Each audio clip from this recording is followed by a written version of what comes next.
Sweet enough to kill.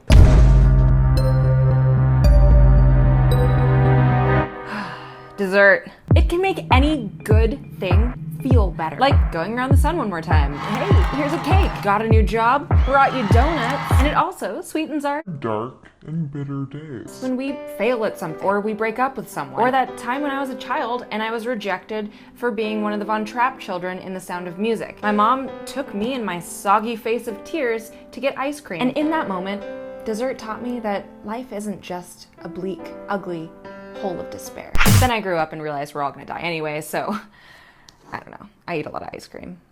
Overindulgence can be dangerous. We know that. You've heard the stories of people overdosing on drugs and alcohol. And while we know sugar is bad for us and we'll gain weight if we eat too much, you don't typically walk by your dessert section in the store and think, man, I bet you're gonna turn around and murder me.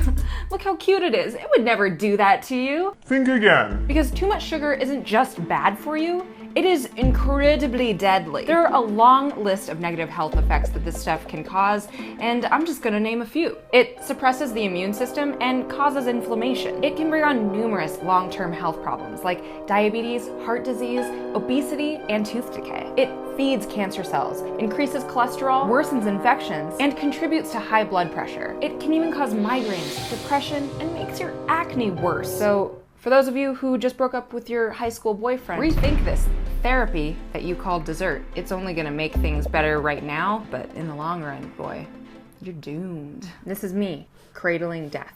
Feels powerful. So desserts will kill you in the long run, that's been established, but it can also kill you instantly. Adolf Frederick, King of Sweden in 1771, was noted to be kind of a lazy king, sort of untalented and gluttonous. Frederick ate himself to death on February 12th, 1771. He ate a meal of lobster, sauerkraut, kippers, caviar, and champagne, and finished it off with 14 servings of his favorite dessert, semla, which is a traditional northeastern sweet roll that was served to him stuffed with almond paste and in bowls of hot cream. 14. Times that by 14. Good God. History was full of gluttonous kings, but let's round this back to the 21st century, shall we? Voodoo Donuts is one of the most popular small donut chains in the US, originated in Portland, Oregon, and spread out to places like Denver, Austin, and LA. They're known for their quirky and bizarre designs, and also just being extreme, like putting bacon on donuts. Because why not? Because they're out to kill you. Kinda. Not joking. This year, in 2017, a man participated in a challenge that Voodoo Donuts in Colorado was hosting. The challenge was to eat a donut the size of 6 donuts, so essentially the size of a cake, in under 80 seconds or less. And when the man began eating the donut, he began to choke. And since there were no trained employees or customers there to do the Heimlich on him, they just called 911, but by the time paramedics got there, it was too late, and he died in the donut store, donut in hand.